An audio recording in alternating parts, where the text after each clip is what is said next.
You're listening to an Airwave Media podcast. We'd like to start this message by saying how much we appreciate all of our Patreon supporters. Executing the podcast is a huge financial and time commitment, and as such, it would be absolutely impossible to carry out without your support over the years. The purpose of this message is to announce that we are sweetening the pot for our current supporters and anyone who joins Patreon in the future. Currently under Patreon plans $5 and up, you receive an additional monthly trivia episode as well as our Ask Me Anything styled crop drop. Beginning January 1st, 2024, we will be releasing weekly bonus trivia episodes personally written by the hosts in addition to the crop drop. As always, new and old Patreon members will also have access to our enormous backlog of bonuses upon joining. If you have been considering joining, we hope you will consider the new episodes as yet another invitation to sign up. We hope our current members will enjoy the influx of episodes and you will never be short of trivia content. All you have to do is go to patreon.com/trivialitypodcast. And now, it's time for the show. Recorded in Chicago, Illinois, with your hosts, Ken, Matt, Neal, and Jeff. This is Triviality.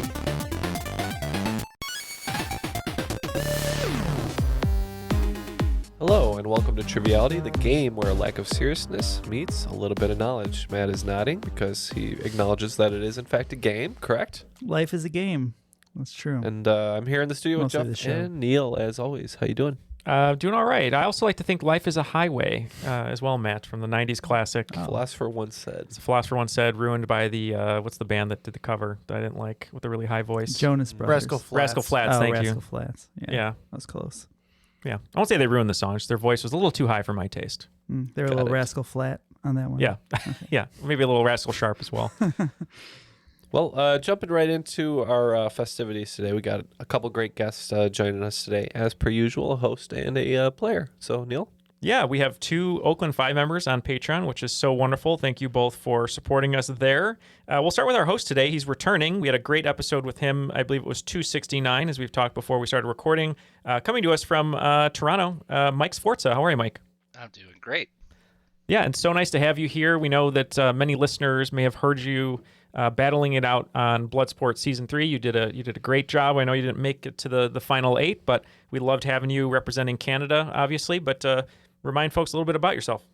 Yeah, I do business-to-business with music technology. All that means is I help people who create stuff like autotunes get their product to retailers like Sweetwater Sound or Guitar Center for you States people. But yeah, some might say I am what happens when you get a little bit of knowledge mixed with a lack of just a little bit of seriousness, and that's why I'm hosting and not competing. Too much seriousness. Yeah, has to host. Well, we love having you here, and we appreciate your little bit of seriousness and a little bit of knowledge. We know it's going to be a great game. And we'd love to introduce our guest today, coming to us right outside of Philadelphia, Jenny Ehrhardt. How are you, Jenny? I'm doing good today. And we're so excited to have you here for the first time. Let us know a little bit about yourself. I'm an environmental consultant. As you said, I live just northeast of Philadelphia, originally from upstate New York. So if I get anything wrong today about Philadelphia, that's why. Well, it sounds like a very rewarding job and something I probably couldn't do because I don't really find myself out in the environment too much because it doesn't like me. I always fall into a moat or a river or something like that. So I tend to be at my computer a lot. So. Yep. And Matt, could you politely ask the cat not to interfere with your microphone? Oh no, the cat is going face first instead of butt first Usually, today. if you politely ask the cat not to do something, it will comply. So. That's how they work. Yeah. Now, Matt, speaking of your cat, the cat will be ushered away into their own area, but you are going to be partnering with Jenny today in hopes of winning the Cream of the Crop title. Any team names that you both would like to go with? Jenny, do you play normally on Team Trivia with a name, or do you want Matt just to pick one for you? Matt can go for it. Yeah, well, we didn't plan this ahead of time, so this is always a good thing for me. We're going to be Jenny and the Cats. Sounds good. Jenny and the Cats. Jenny and the Cats. All Jeff? right. Shall we stick with the Elton John theme here? Always. All right. Do you have something you propose? Well, I like pants with a lot of pockets, cargo pants. We'll be Pocket Man. The Pocket Man. All right, so we have Pocket Men I versus actually don't wear cargo pants, but we're still It's Pocket Man. Pocket Man. Pocket A Man. singular man. So Burning Pocket through his jeans out here alone, okay? Pocket Man versus And you Jenny know and I'm the gonna Cats. carry a lot of stuff. All right, well, we're going to go down this yellow brick road of trivia to the rules, and let's get Goodbye. the rules. The rules of the game are simple. 20 questions split into 2 rounds worth 10 points apiece. At halftime, there'll be a special swing round designed by this week's host. After regulation, players will enter the final round with the points that they've accumulated and will have a chance to wager 0 to 30 points on 5 categorized questions. At the end of the game, someone will be named the cream of the crop. I am the cream. And that was Darren doing your best new Elton John impression, which is a little bit of a lower voice, lower key, but still kicking in there And somewhere. retired. And retired, yeah. Mike, I'm just going to be keeping score over here and making sure that you have all the appropriate documents Making sure and references. everybody follows the rules. That's right. Refereeing the game. I will referee the game. Jenny is an environmental consultant. I'll be a trivia consultant today. Throw the flag if you see any Yeah, impropriety. that's right. Impropriety? Yes. Yes. Impropriety. Mike, take it away. I think we're ready to do Crocodile Rock. Well, if you weren't going to make the pun, I was. So this quiz does have a theme. All the answers follow a simple rule. It's going to be blatantly obvious after like 3 questions. So don't worry too much about it. If you get the theme, you can shout it out. It's fine. It'll help with the later questions. It's just something I decided to do. Is it Elton John? It helps writing, doesn't That it? would be suspicious. Unfortunately, no. I don't think I put Elton John in this. I don't know anymore. So we'll find out together. Just popping up everywhere. Yeah. Okay. First round, question 1. Same thing, different name. In Canada, you may hear a 24-pack of beer referred to as a 2-4, a 375-milliliter bottle of alcohol called a Mickey, and a coffee with 2 creams and 2 sugars be ordered using what self-describing phrase? All right, we're going to lock in with a guess here. I think I know what this is called in the U.S., but we have to guess for the Canadian version. So while the conglomerate does have Canadian locations, I unfortunately do not know the answer offhand. Do you have any ideas on this one? No, I'm not a coffee drinker at all. Okay. So a coffee with extra cream, extra sugar in the U.S. is sometimes referred to as Boston style, referring to Dunkin' Donuts having a lot of cream and sugar. I think based on the way that they name other things, I think this might be a double-double. I think that sounds right. Are you okay locking in with that? Yeah, that sounds good to me. Okay, we're going to go double-double. All right, Mike said it was self-referential, so we're just going to just say maybe it's called a Canuck.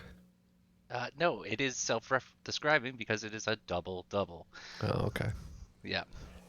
So, Toil and trouble Good one for like you that. guys. Points yeah. for us. You have no idea how hard it was for me to say 24-pack as a Canadian. It was legitimately a struggle. So if you came down to the United States, you'd be welcomed with a 2-4 of Keystone Light. Okay, question 2. Video games and court. On June 29th, 1982, Universal sued Nintendo, claiming that Nintendo's character was a trademark infringement of their own character. Nintendo won the case by pointing out that Universal themselves proved that the character was free use during a 1975 litigation against RKO General. What character did Universal claim Nintendo was infringing on? We can lock in. All right, so Nintendo's most famous character. Mario. What Universal character would they be suing based on? Should we just say Mario and hope? I mean, can you think of a Universal character that wore like red overalls, looked like Jumpman, anything like that? Not really. I'm not sure. I do feel like it's around Mario, but I don't know the Universal character. All right, we'll just have to guess and say Mario. I'm pretty sure that when you're thinking about Universal characters, you could think about Universal monsters, one of them being the king of monsters, King Kong. Donkey Kong, pretty close to that. So we're going to say King Kong / Donkey Kong. Good thinking there, Matt. And you are correct. It's King Kong. Wow. Fun fact about this case. Nintendo's lawyer name is going to sound very familiar because it's Jack Kirby. Or not Jack Kirby, but his last name is Kirby. So It's like the thanks Marvel for- artist, Jack Kirby. not him, but because he did such a good job defending Nintendo, it's the reason why the Nintendo character Kirby is named Kirby. Okay, question 3, comics. In All-Star Comics number 8, a superhero created by William Moulton Marston made their debut. In the comic, the hero wins a tournament by deflecting 5 bullets with bracelets. Can you name the superhero? It may help to know that William Moulton Marston also created the systolic blood pressure test, an early prototype lie detector. We're elected. So Do you have any thoughts? yeah, so he's deflecting something about the lie detector, maybe something to do with courts and lawyers, and Daredevil was a lawyer.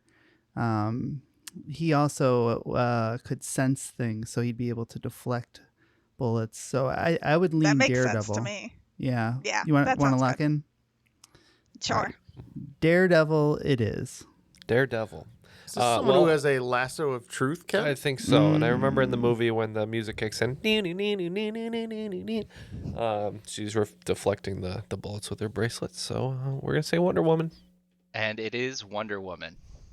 Yes, exactly that. The lasso of truth.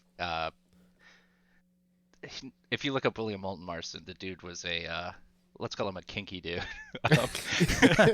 If there's actually a movie about it, about him, it's called Professor Marston and the Wonder Women, about his kinks and writing the comic book and all that stuff. It came out 2017. Nice. Well, that's more recent than I thought. Yeah, question number 4. Every 4 years. From Maradona's Hand of God goal to Germany beating Brazil 7-1, the FIFA World Cup has had many memorable moments over the years. Another memorable moment happened in the 2006 World Cup finals, when this French player headbutted Italian player Marco Materazzi and received a red card, causing him to be ejected from what was his final game as a player. Italy would go on to win the World Cup, but this player did get the golden ball for being the best player in the tournament. Who is the headbutter? So Pierre Frenchman. 2006 Ballon d'Or winner. Let's see. It's like, dang, I can name the 2010 and 2002, which is that's my weak spot. I'm trying to think of a famous French player. I got nothing. Pierre Macron. Matt? So this is one of my favorite early Twitter memes. There was a lot of videos of this man turning into Goku from Dragon Ball Z and headbutting with the flames around him. It is Zinedine Zidane. Oh, Zidane. It is Zinedine Zidane. And when I think of him, I think of the Family Guy cutaway where he's a birthday grin. Classic as well. Yeah. Question number 5. Related to Silly Putty. While Warren Robinette's name is often credited as the first one of these, it's actually just the first time it was referred to as such. The earliest known one is from a 1973 game called Moonlander, where if you moved horizontally enough while trying to land on the moon, you would end up landing at a McDonald's. What video game phrase am I talking about? All right. They are locked in. Jenny. Is any of this ringing a bell? No. No. We haven't found Do you your have wheelhouse anything? yet. I heard horizontally moving. I thought side scroller. I'm like, Yeah. I think so. Related to Silly Putty, I believe Silly Putty can be found in these. It's when they developers Easter eggs. an Easter egg. Yeah, I'm pretty sure this is Easter egg. Sounds good. And we agree. We said Easter egg. And yeah, that's the answer. Warren Robinette's name being the one in Adventure, which is commonly misattributed as the first Easter egg. Well, speaking of Easter eggs, there aren't too many in this episode yet, so we might maybe hide some later that you can find. But, going along theme with the game of Mike's favorite type of beer, the 2-4, that's kind of where the scores are at. It looks like Pocket Man has 20 points, and the team of Jenny and the Cats with 40, so it is a 2-4 game. Yeah, we had a couple goose eggs earlier, Jenny! but we'll rally back. Jenny! Has anyone picked up on the theme yet? I can related. No, I answers have from not these. actually. No. I have not been paying attention to Things it. that I know. Yes. Oh. All right. Here's the first 5 answers again. Double Maybe- Double, King Maybe- Kong, Wonder Woman, Zinedine Zidane, and Easter Egg. Yes. Yeah. Okay. I think it's coming together. Okay, question 6. It's all fake. Before Eric Weiss died, he made a pact with his wife Bess that if there was magically a way to do so, he would contact her after his death. His wife proceeded to have a seance every year on the anniversary of his death for 10 years, but he never made contact. She gave up after 10 years, but a museum dedicated to him in Scranton, Pennsylvania still holds a seance every year. Can you tell me the more commonly known name for Eric Weiss, who may have set up this pact so that he could continue to debunk spiritualists, psychics, and mediums even after his death in 1926? We can lock in. So this is probably the question referenced earlier when you said if it's about Philadelphia or Pennsylvania, you may not know it. Do you have any ideas on this one? You do know it. I don't. Oh, you don't? No. So maybe something alliterative. That's a possibility. Yes.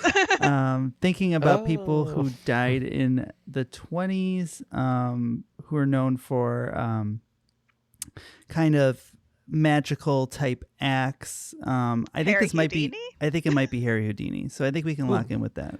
Nice poll there from Jenny. Yep. Known for hating psychics. We said Harry Houdini. That's what he's known for. Known psychic hater, Harry Houdini. Honestly, yeah, the answer is Harry Houdini, and him hating psychics might be on par with him being a great magician or escape artist. Really, He hated charlatans. Hated them. It's great. he spent probably more of his life debunking fakes, psychics, and stuff than probably escaping. Question number 7. Doing the minimum. In March 2022, a TikTok user originated a phrase that refers to doing the minimum requirements of one's job and putting in no more time, effort, or enthusiasm than absolutely necessary. What is this phrase? And we can lock in. Maybe because we're both really good at it.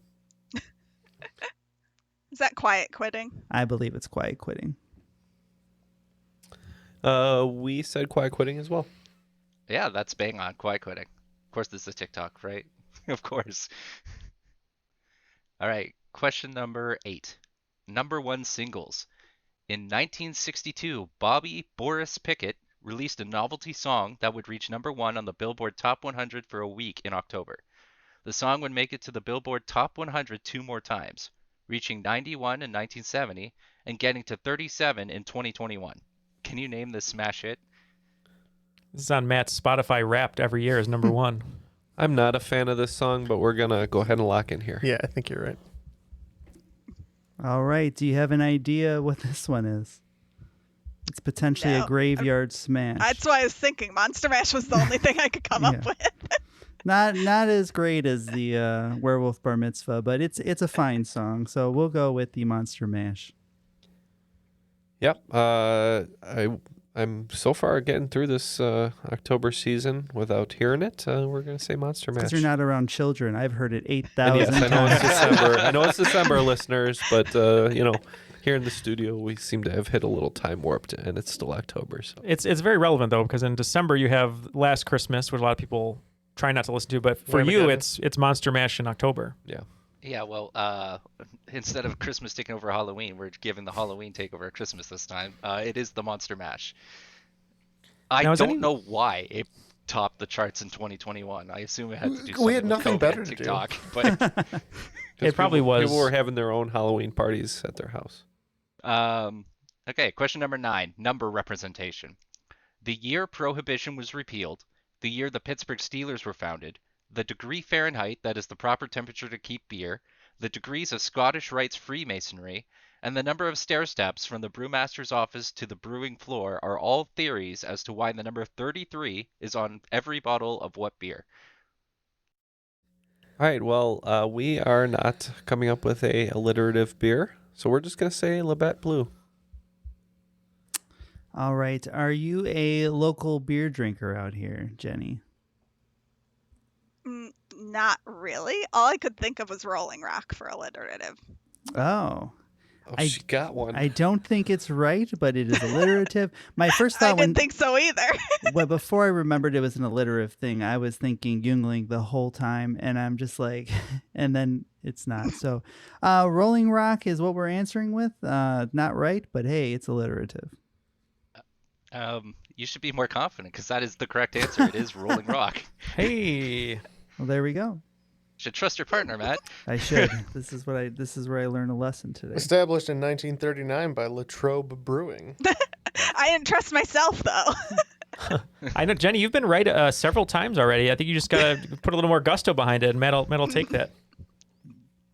All right, last question of the first round. God, that was Yep, question 10. Hidden in plain sight. The British Special Operations Executive Training Manual used in the Second World War identified several ideal properties of a substance. Some of these properties include that it mixes with water, it can't be seen under ultraviolet light, should not develop under heat, and that it doesn't decompose or discolor the paper. What spy tool are these the ideal properties of? Yep, we're locked in. I don't know. I'm not a very good spy. Jenny, do you have any ideas here? I'm thinking invisible ink. Oh, okay. That sounds good. Alliterative? Yep. Let's lock it in. Well, I keep telling Neal that his urine will not produce invisible ink, although he keeps writing with it. Keep asking him to stop. But we are saying invisible ink. And the answer is invisible ink. It's actually a list of 10 different things. Some are like obvious, like non-volatile, or easily obtainable and has at least one plausible use, innocent use. But it's just a whole list. One thing that we don't want to keep in the shadows, like an operative, like a clandestine operative, is the scores. And going into the swing round, it looks like Pocket Man missed one question, so they're going to be picking up 40 points, bringing their total to 60. But Jenny and the Cats batting perfect in the second half of the first round, picking up 50 points, bringing their total to 90. So it is 60 to 90. Now, speaking of scores, we have scores and scores of Patreon supporters, which we truly appreciate, including Mike and Jenny. And if you'd like to join them, you can go to patreon.com/trivialitypodcast, where you can get a bunch of bonus episodes, other perks, and receive all the newest episodes ad-free and a little bit early. Jeff, one of our favorite things is to fulfill the character boxes if you're at the Rules Guy Impersonator or higher level, or also just sending out a poster if you're at a Savage Superstar level or higher. Is that right? You got it, Neal.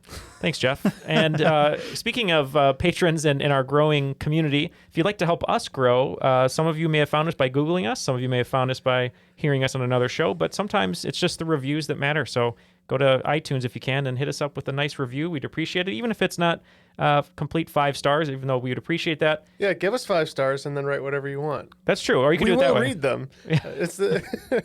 We do read them. That's true. We read them kind of right before we go to bed and put our head on the pillow and cry. But please send us reviews if you can. It always helps the show. That's right, Neal. Thanks, Ken. And Matt, speaking of spies, what kind of spy would you like to be? I don't know. Thank you. Just say that's right, Neal. That's right, Neal. Let's move on. Thanks, Matt. Mike, so what do we have in store for the swing round today? As been noted earlier, up a couple times, it is alliteration is the theme of this quiz. So I thought it'd be fun to do a bunch of alliterative before and afters, whereas I'm calling this swing round a fore and after, just to make it that much more alliterative. So I'm assuming you all know how before and after works. I just want to Monster mashed potatoes. Yeah. Nailed it. I just want to note the first part of the clue is not necessarily the first part of the before and after. Okay. So a clue could be like vehicle that Teen Sleuths and their talking dog used to solve whodunits, and it would be Murder Mystery Machine. So just keep an eye out for that.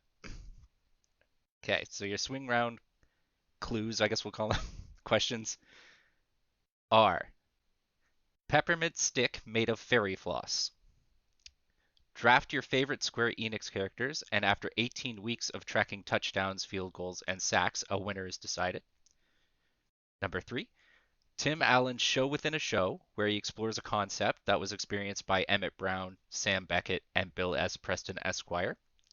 Number 4, main character realizes little brother, voiced by Alec Baldwin, was actually born somewhere between 1946 and 1964. Number 5, Glee antagonist portrayed by Rocky. Number 6, common name for a revolver that fires Spider-Man villain factions. Number 7, 2018 horror film starring a blindfolded Sandra Bullock in a nest on Sesame Street. Number 8, a shoulderless, sleeveless woman's garment that wraps around the upper torso, made of glassware from a science lab. Number 9, Hagrid's pet Aragog's home is engulfed in an issue only you can prevent. And number 10, a holiday song performed by the original lead of Hello Dolly.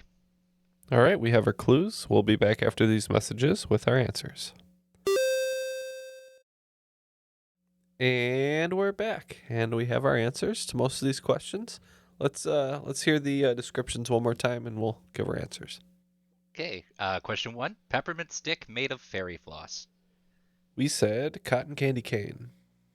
We also said cotton candy cane. And it is indeed cotton candy cane. Okay, number 2, draft your favorite Square Enix characters, and after 18 weeks of tracking touchdowns, field goals, and sacks, a winner is decided. Who's your first draft pick, by the way, Matt? Cloud. Yeah. Cloud. We're going to say Final Fantasy football. Well, we also said Final Fantasy football. A close second would be Waka from Final Fantasy X. Oh, yeah, he Can't go with the best. racist. I forgot about that. But he plays ball. Yeah, Blitzball Superstar. Although Titus is better at playing ball, right? He's like a star Yeah. player. So Titus. Yeah, the answer is Final Fantasy football. Number 3, Tim Allen's Show Within a Show, where he explores a concept that was experienced by Emmett Brown, Sam Beckett, and Bill S. Preston Esquire. Huh? It's the 1950s. Tool time travel. And once again, we have the same thing, tool time travel. And it is indeed tool time travel. Tim the Tool Man Taylor is in for a wide awakening when he realized there's no cocaine in the 1950s. Rude awakening, sorry, not wide awakening. It would be wide because of the wormhole, but went and got a bottle of Coke from, from the grocery store. Tool time travel is actually the legitimate plot for this NES video game from Home Improvement, by the way. Oh my god. You play as Tim Allen fighting dinosaurs with a nail gun. Is that real? That is real. Yeah, that's absolutely real. So Super Nintendo only had like 7 assets they could use, so they all went back and fought dinosaurs. Question 4. Main character realizes little brother, voiced by Alec Baldwin, was actually born somewhere between 1946 and 1964. We said Boss Baby Boomer. Yeah, this took a while for us, but we got there. Boss Baby Boomer. And the correct answer is Boss Baby Boomer. Question number 5. Glee antagonist, portrayed by Rocky. We said Sue Sylvester Stallone. And Matt came up with this right away, Sue Sylvester Stallone. And it is Sue Sylvester Stallone. Can you imagine Jane Lynch as Rocky? It'd be a lot funnier. She has more reach than he does. She's probably like 5 inches taller. Number 6. Common name for a revolver that fires Spider-Man villain factions. We think that would be a Sinister Six shooter. We also said Sinister Six shooter, which is a real tongue twister. And it is Sinister Six shooter. Number 7. 2018 horror film starring a blindfolded Sandra Bullock in a nest on Sesame Street. Yes, huge fan of the Bird Box extended cinematic universe with the new sequel that came out that 2 people watched. Big Bird Box. Same answer here, Big Bird Box. And my favorite one of these to say, Big Bird Box. Just imagining Big Bird with a blindfold on, be like, "Can you tell me how to get to Sesame Street?" Getting stalked, yeah. Actually, it's pretty funny. Can you tell me how to? Because he's blindfolded. Thank you, Jeff. It's funnier once he explains it. I didn't like it when Matt said it, but now that Jeff explained it, it's much funnier. I thought if I made more of a point of it, we could put it as the cover. Well, the funniest part about it is imagining Big Bird seeing the monster and then killing himself. Poor Snuffleupagus has to eat his carcass then. Let's go on to number 8. Number 8. A shoulderless, sleeveless woman's garment that wraps around the upper torso, made of glassware from a science lab. We said test tube top. We also said test tube top. And it is test tube top. Number 9. Hagrid's pet Aragog's home is engulfed in an issue only you can prevent. We had trouble coming up with the first word, but eventually I think we stumbled on it, and we said forbidden forest fires. The exact same thing happened to us, Forbidden Forest Fire. And it is Forbidden Forest Fire. And number 10. A holiday song performed by the original lead of Hello Dolly. And being able to name approximately 0 Broadway stars with alliterative names, we tapped on this one. We spent a lot of time thinking of somebody with the last name Winter, going with Winter Wonderland, when we thought it might have been a Christmas Carol, and we thought Carol Channing is a person, so we said Christmas Carol Channing. And it is Christmas Carol Channing. I think most people would have heard Carol Channing's name more from Whose Line Is It Anyways than it is I'm Carol from Carol Channing. Channing. Yeah. Great job by both teams there in that fun swing round, the before and after swing round. It looks like Pocket Man picking up 45 points, only missing 1, bringing their total to 105. And Jenny and the Cats picking up 50, extending their lead to 140. Second round, question 1. Same thing, different name. Savers is a thrift store chain that sells secondhand merchandise in over 315 locations across the US, Canada, and Australia. But not all of their stores are named Savers. People in Chicago or Washington, D.C. may know them as Unique, and people in Canada, the Pacific Northwest, and Baltimore may know it as a different name, which implies it is a small municipality with bargains. What is that name? Well, I haven't heard of any of these establishments, Jeff. So you want to just say this? This is a small municipality with bargains. Yes, but are we following the format of the game? Oh. Is that continuing? We'll find out. Yes. Okay. We'll find out after the break. I'll find out after I spoil it for you. After these commercial messages. Come on down to Bargain Bin, where you get your bargains in a small municipality. Probably not Fiddle's Village. I think that store Sounds dirty. would have closed very quickly. Very cheap prices village. All one Welcome to Fiddle's Village. Wait, ow, what is that? Oh, sorry, we're closed now. Helping Hamlet. Is that where you go and stab your uncle? Thrifty Thorpe. I mean, come on. All right, we have a pretty good guess. As I told Jeff, I haven't heard of any of these establishments, so we're locked in.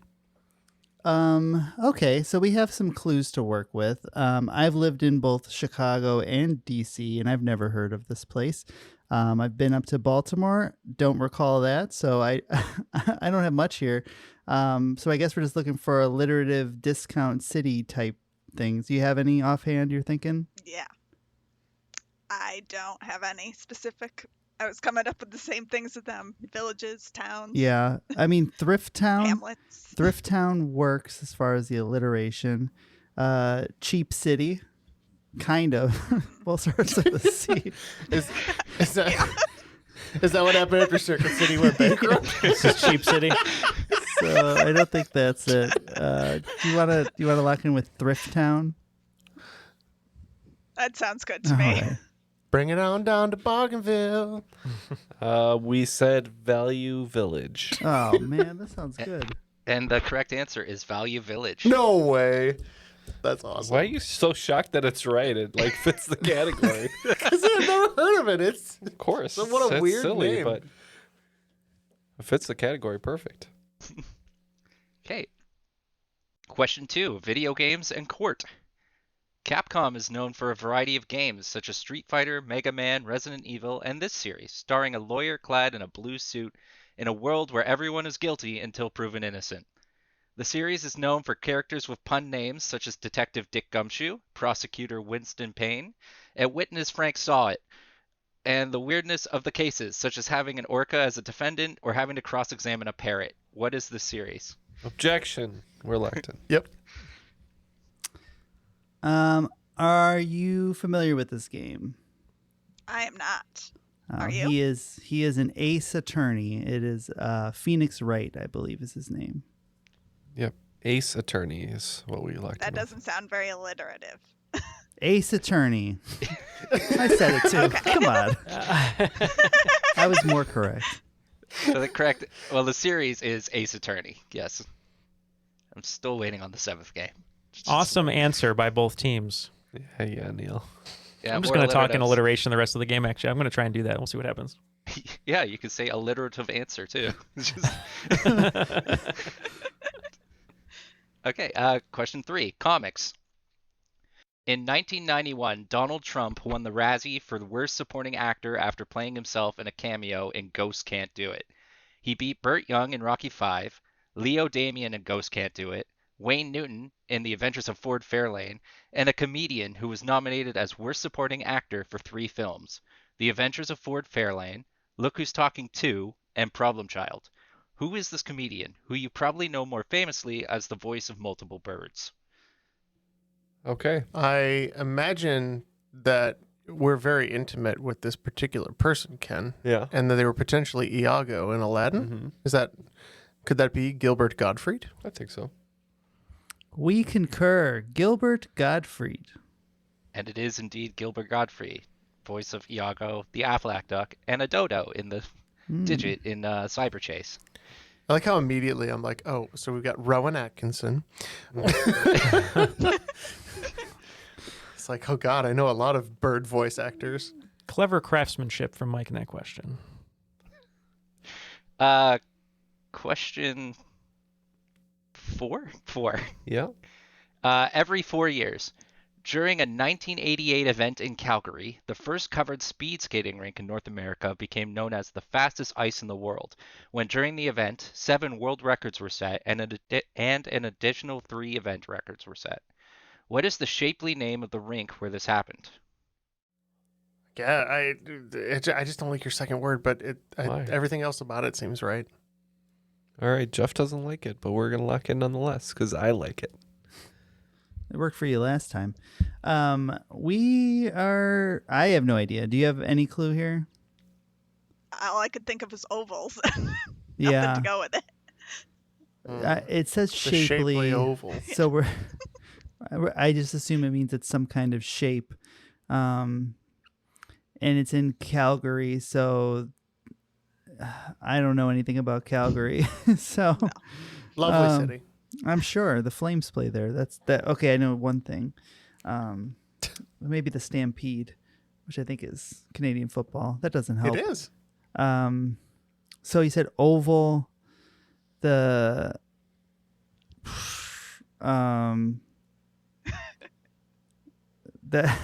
about the Square Stadium? Yeah, it doesn't help. Sure. Circle of speed. Nope, Square. that's- Well, Nope, it's one square more now. thing about Calgary is that they have rodeos and stuff there. So we said the Saddle Stadium because saddle shaped. There is There is a saddle-shaped stadium in Calgary called the Saddle Dome, but that's where the Flames play, the speed skating arena, and nobody have cleared in the fact that I never said the name of the event is the Olympic Oval. Great. Question 5. Related to silly putty.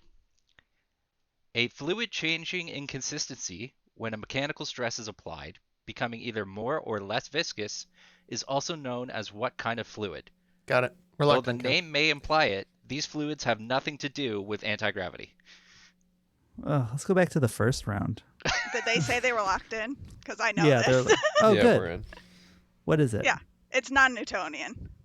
Oh, obviously. Excellent. I'm a chemical engineer. I need to know these things. There we go. I can. We found your confirm- wheelhouse. I can confirm that she's correct, and we'll just leave Jeff out of it. And the correct answer is non-Newtonian.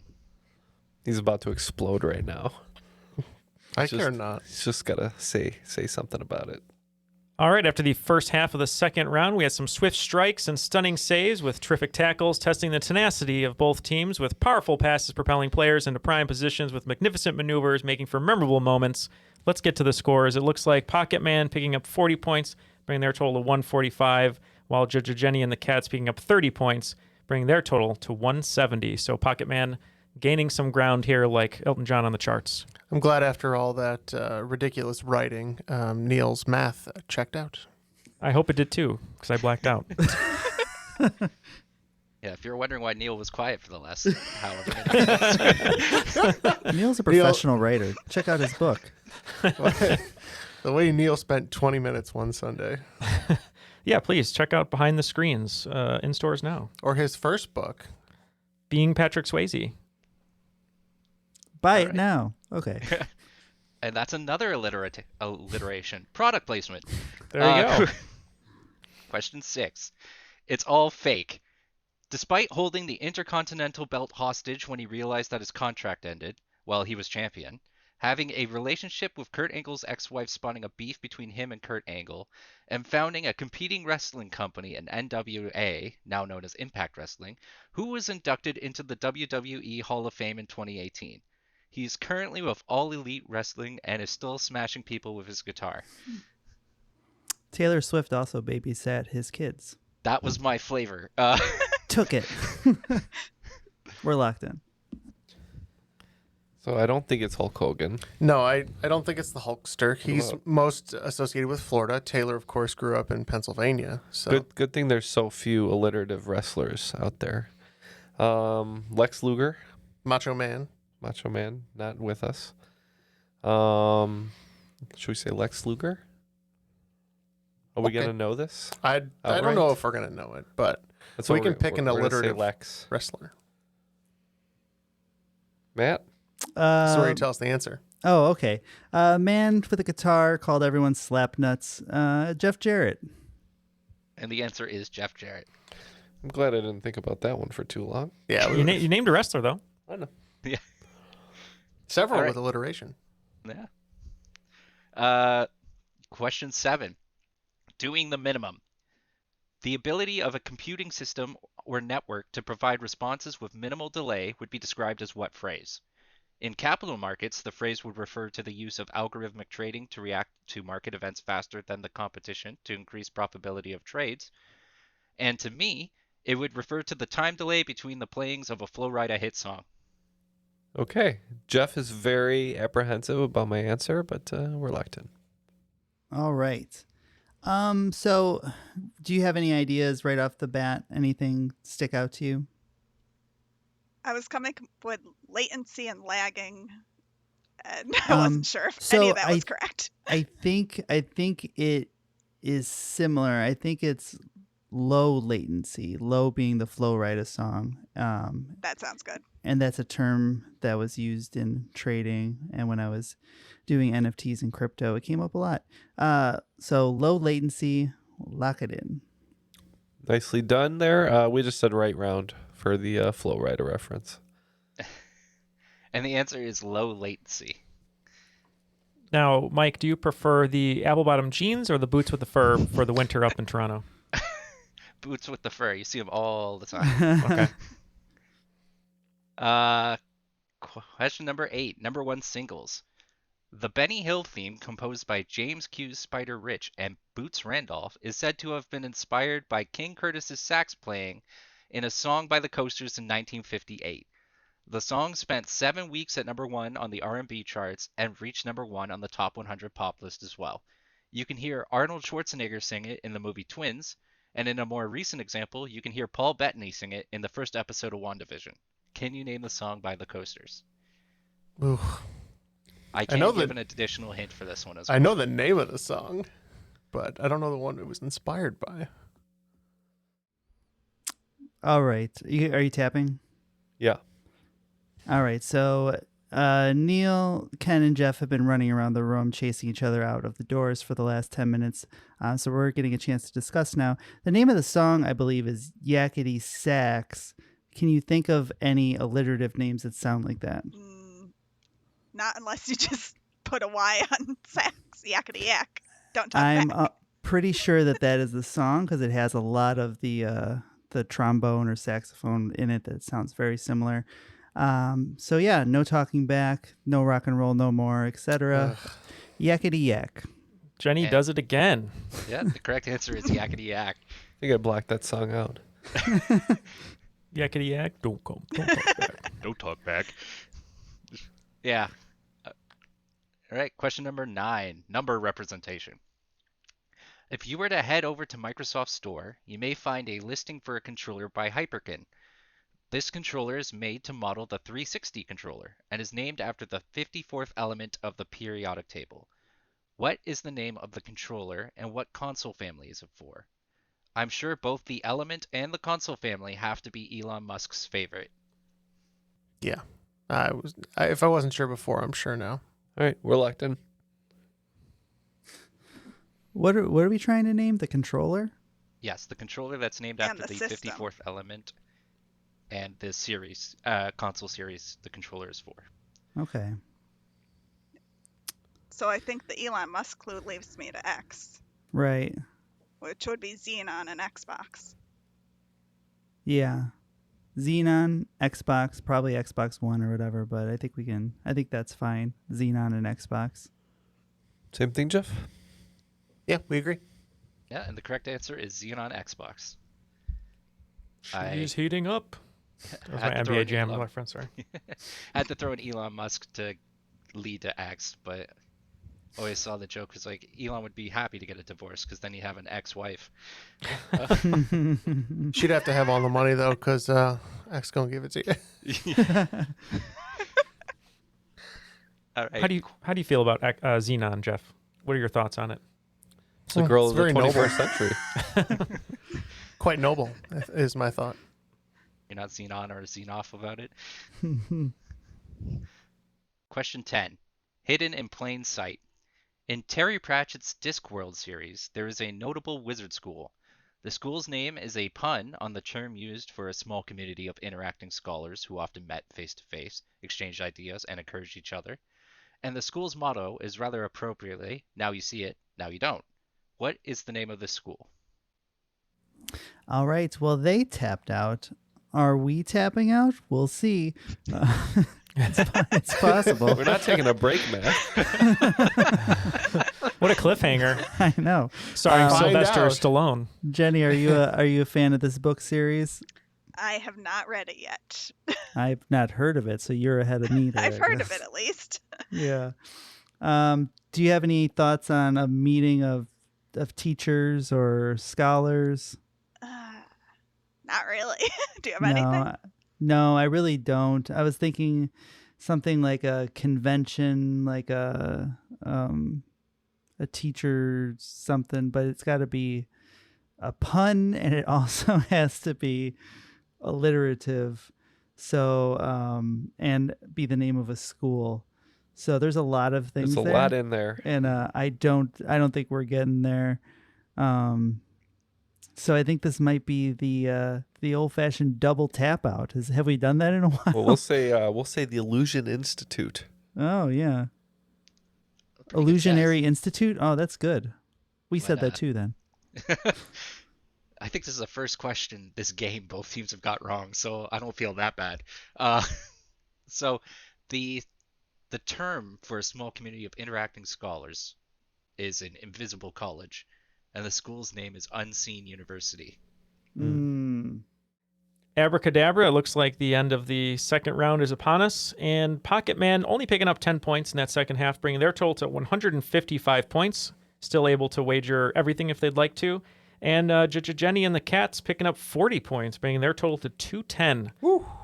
So it's all going to come down to the final round like it did last week. It was a nail-biter, and there was a turning of tables in the last game, so let's see how it goes today. But Mike, we need those final round categories. All right, your final categories are permanently banned, play ball, playable characters, Pixar mainstays, and popular categories. All right, the wagers are now in. Both teams are going to be throwing heaters, 30s all the way down. All right. Question 1, permanently banned. In 2012, Australia banned a 2004 episode of a kids' cartoon show from airing because the episode told children the inappropriate message that spiders were friendly and not to be feared. This cartoon is also completely banned in China because the title character was popular with a subculture of internet users known as Shuherin, or society people, who supposedly hold anti-establishment views and gangster attitudes. As a result, the cartoon got banned because the title character promotes gang subculture. What cartoon is this? Question 2. Play ball. What MLB team played in the very first World Series, played in the longest ever MLB game at 26 innings, had a pitcher throw a no-hitter while on LSD, had We Are Family as a theme song, and is the only team to ever have a walk-off home run in Game 7 of the World Series? Question 3. Playable characters. On March 22nd, 2024, a game will be released starring what character? Although this character has been around since 1985, this will only be their second starring role. In their first game, released in 2005, they used the power of their emotions to complete their adventure. Hopefully all the skills they've accumulated from racing, fighting, playing sports, partying, and platforming will be used in the new game. Number 4. Pixar mainstays. When it comes to Pixar films, there are certain things you can expect. They will all start with the lamp jumping on the eye, the Luxo ball will be somewhere in the film, A113 will be referenced, and there will be a scene containing a truck from an in-universe restaurant. The restaurant in question is a memorable location in the original Toy Story movie, where Woody, Buzz, and some aliens come into Sid's possession with the help of the Claw. Can you name this intergalactic food joint? And question 5, popular categories. Celebrity Jeopardy is one of the most beloved sketches to come out of SNL. There have been 15 Celebrity Jeopardy sketches, with one clue category showing up in every single sketch. The category, however, was never chosen until the 15th sketch. What was the clue category? Okay, we have our questions. We'll be back with our answers. All the answers are now locked in. Let's throw it back to Mike for a recap, and we'll give our answers. Okay, question 1, permanently banned. In 2012, Australia banned a 2004 episode of a kids' cartoon show from airing because the episode told children the inappropriate message that spiders were friendly and not to be feared. This cartoon is also completely banned in China because the title character was popular with a subculture of internet users known as Shuherin, or society people, who supposedly hold anti-establishment views and gangster attitudes. As a result, the cartoon got banned because the title character promotes gang subculture. What cartoon is this? I'm just imagining this character being a gang leader. But for 30 points, we said Peppa Pig. Yeah, I have a sticker of this on my watered cup because I want people to know not to mess with me. We also said Peppa Pig. And the correct answer is Peppa Pig. So just, if you're traveling to China, don't wear any Peppa Pig gear. Leave your Peppa Pig merch at home. We won't pass customs. Heads up for any international travelers. Okay, question 2, play ball. What MLB team played in the very first World Series, played in the longest ever MLB game at 26 innings, had a pitcher throw a no-hitter while on LSD, had We Are Family as a theme song, and is the only team to ever have a walk-off home run in Game 7 of the World Series? All right, for another 30 points, and I'm suspecting a rather pernicious pattern here, as we said the Pittsburgh Pirates. We said the same. Matt came And- up with it right away. And the correct answer is the Pittsburgh Pirates. Which pitcher was on LSD? Doc Ellis. Okay. I love that one, his name is Doc, and that they did not cancel the World Series for the rest of history after having 26 innings at the first one that they had. So It just counted as 3 wins. Question 3, playable characters. On March 22nd, 2024, a game will be released starring what character? Although this character has been around since 1985, this will only be their second starring role. In their first game, released in 2005, they used the power of their emotions to complete their adventure. Hopefully all the skills they've accumulated from racing, fighting, playing sports, partying, and platforming will be used in the new game. We said Princess Peach. I don't think she was named Peach back in '85, but that's her name now, Princess Peach. And that is correct, Princess Peach. Originally Princess Toadstool, but only in English localization. This isn't the new Nintendo game for Pontius Pilate? Pontius Pilate and Pistol Pete. I'd play that. Question 4. Pixar mainstays. When it comes to Pixar films, there are certain things that you can expect. They will all start with the lamp jumping on the eye, the Luxor ball will be somewhere in the film, A113 will be referenced, and there will be a scene containing a truck from an in-universe restaurant. The restaurant in question is a memorable location in the original Toy Story movie where Woody, Buzz, and some aliens come into Sid's possession with the help of the Claw. Can you name this intergalactic food joint? We said Pizza Planet for 30 points. We also said Pizza Planet for 30 points. And that is correct. Pizza Planet. And lastly, popular categories. Celebrity Jeopardy is one of the most beloved sketches to come out of SNL. There have been 15 Celebrity Jeopardy sketches, with one clue category showing up in every single sketch. The category, however, was never chosen until the 15th sketch. What was the clue category? We said Potent Potables. For 30 points, we also said Potent Potables. And the correct answer is Potent Potables. Well, that's it, folks. That's the game. And it looks like Pocket Man, even though they batted perfect in the final round here, picking up 150 points, they're going to end the game with 305.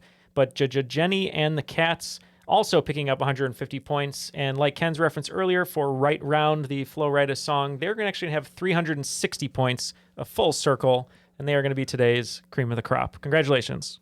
The cream of the crop. Well done. Nice job, guys. Your prodigious point scoring was paramount in today's victory. Yeah, you almost got there.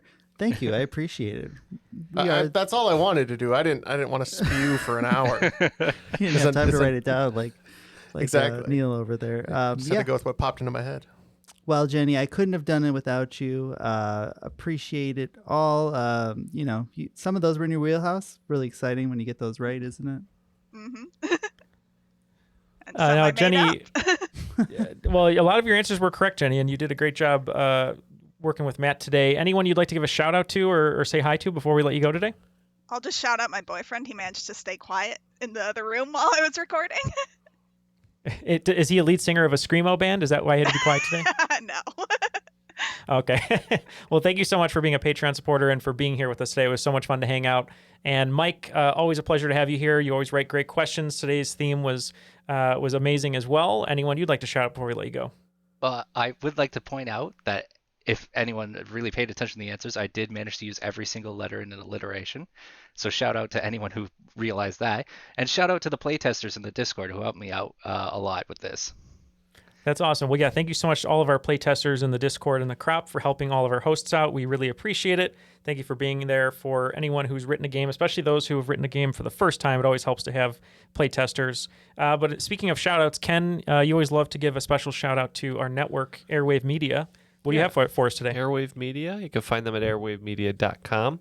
Check out other great podcasts such as All Creatures, Partners in Trivia, Good Job Brain, and how about the Unbiased Science Podcast?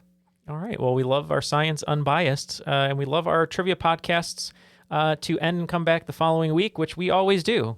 So thank you very much to everyone listening today. And for Jenny, Mike, Matt, Jeff, and Ken, my name is Neal, and that was yet another episode of the another tubular trivia podcast, Triviality.